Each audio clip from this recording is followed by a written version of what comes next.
গোপীনাথ না, সে কথা বলতে পারে না। বিগ্রহ গোপীনাথ কথা বলতে পারে না, কথা বলতে পারে না। আমি কথা বলছি কি দেখ না, আমায় দুটো খেতে দে না।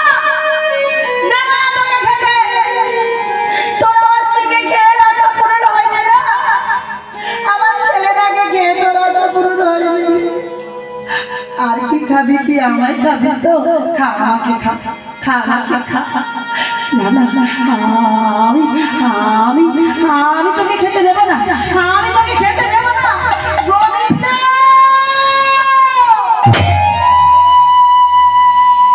আরে তোর ছেলে মারা গেছে বলে তোর এত দুঃখ, এত কষ্ট। আরে তোর ছেলে বেঁচে থাকলে কি করতো রে? কেন? আমার ছেলে বেঁচে থাকলে আমি যখন বৃদ্ধ হয়ে যেতাম তখন আমার ছেলে আমার লাঠি হয়ে আমার হাত ধরে ধরে নিয়ে ঘোরাতো।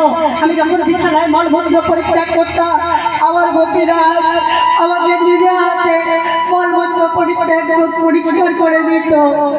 আমার যখন মৃত্যু হয়ে যেত, আমি যখন মারা যেতাম, আমার ছেলে নিজে, আমার ছেলে মুখাগ্নি করে গলায় কাছা পরে কপু শিখে শ্রাদ্ধ ক্রিয়াদি করত। পেট নামক গয়ায় পিণ্ডি দিয়ে আমার পেতাটাকে উদ্ধার করত।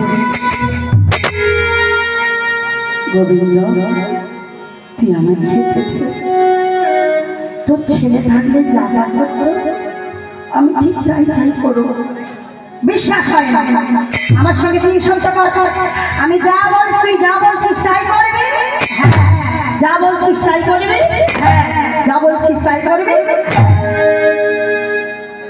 গোবিন্দ, এবার খেতে দে না রে গোবিন্দ, দুটো খেতে দে। দেব দেব, আমি তোকে তুই কি সত্য করেছিস।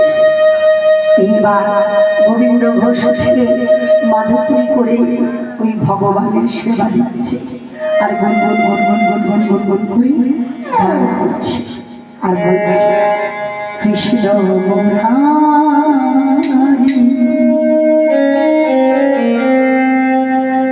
গোপগিরিধারী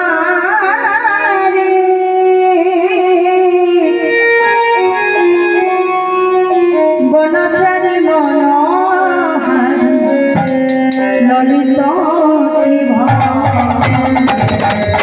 কৃষ্ণ মুরারি গিরিবরধারী বনচারী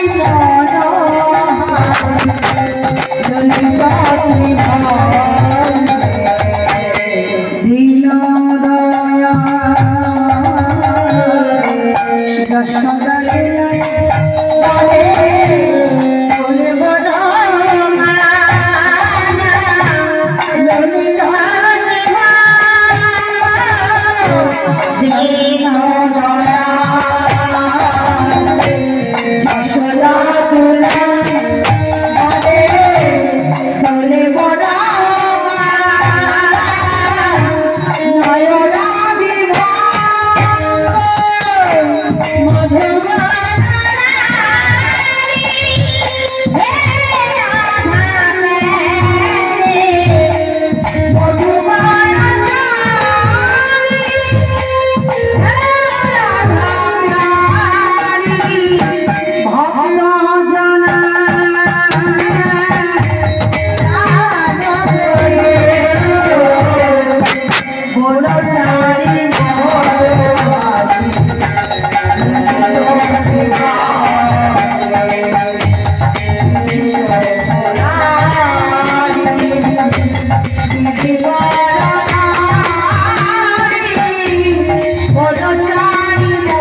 গোবিন্দ যখন বৃদ্ধ হয়ে গেল, ভগবান কথা দিয়েছে, তাই বৃদ্ধ বাবাকে হাত ধরে ধরে উঠানময় আঙিনাময় হাঁটাচ্ছে।